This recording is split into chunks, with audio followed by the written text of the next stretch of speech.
దేవుని నామానికి స్తోత్రం. హల్లెలూయా. ప్రభువైన యేసుక్రీస్తు నామములో అందరికీ కూడా నా హృదయపూర్వకమైన వందనాలు. కొద్ది నిమిషాలు పరిశుద్ధ బైబిల్ గ్రంథం నుంచి ఎఫెసీ పత్రిక 1వ అధ్యాయం 4వ వచనం. ఎట్లనగా తన ప్రియుని యందు తాను ఉచితంగా మనకు అనుగ్రహించిన తన కృపా మహిమకు కీర్తి కలుగునట్లు. ఆమేన్. హల్లెలూయా. చూడండి,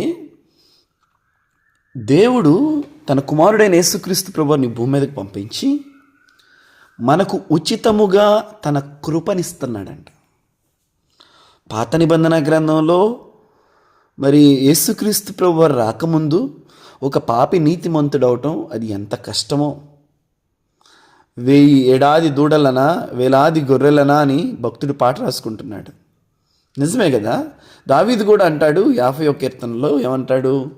అయ్యా, నువ్వు దహన బలి నీకు ఇష్టమైన బలి కాదు, కోరిన ఎడల నీకు ఎన్నైనా నేను ఇస్తాను, విరిగి నలిగిన మనసే నీకు ఇష్టమైన బలి అని చెప్పి దావీదు కూడా అంటాడు. అంటే దేవుని మైండ్ని, దేవుని మనస్సుని అర్థం చేసుకున్న వాళ్ళు వీళ్ళంతా.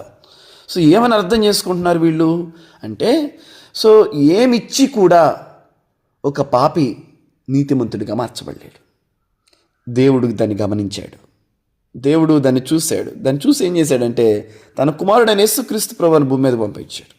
ఎందరైతే ఆయన విశ్వాసం ఉంచుతారో వారందరూ నీతిమంతులుగా మార్చబడతారు. వినటానికి ఇది చాలా ఆశ్చర్యంగా అనిపిస్తుంది, కానీ ఇదే నియమం. వినుట వలన విశ్వాసం కలుగును. సో విన్నప్పుడు మనం విశ్వసిస్తాం. సో ఆ విశ్వాసం మనల్ని నీతిమంతులుగా మారుస్తుంది. మరి ఏం చేశాం? యేసయ్యకి ఏమి ఇచ్చాం? అదే అడుగుతున్నారు అపోస్తలులు 2:38లో. మేము సహోదరులారా, మేము రక్షించబడుటకు మేమేమి చేయవలను అని వారంటే, ఏం చేయొద్దు, మీరు మారు మనసు పొంది, పశ్చాత్తాపడి మారు మనసు పొంది బాప్తిస్మం పొంది ఆయన ఇచ్చే వాగ్దానం కొరకు మీరు కనిపెట్టుకోండి అన్నాడు. అంతే, సింపుల్గా చేశాడండి. అదే పాత నిబంధనలో ఒక పాపి నీతిమంతుడిగా మార్చబడాలంటే ఎంతో చేయాలి.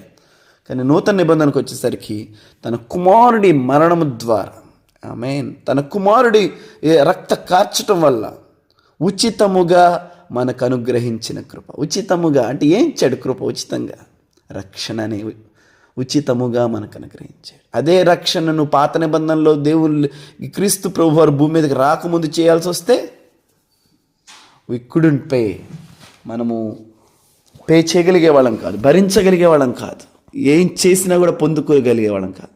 కానీ ఉచితమైన కృపని బట్టి, యేసయ్యను బట్టి దేవుడు మనకి రక్షణని, ఆయనలో పాలిభాగస్తులయ్యే ఒక భాగ్యాన్ని దేవాదేవుడు మనందరికీ అనుగ్రహించాడు. అదే మనకు అనుగ్రహించబడిన ఉచితమైన కృప. ఆమేన్. హల్లెలూయా. గాడ్ బ్లెస్ యు ఆల్ అండి.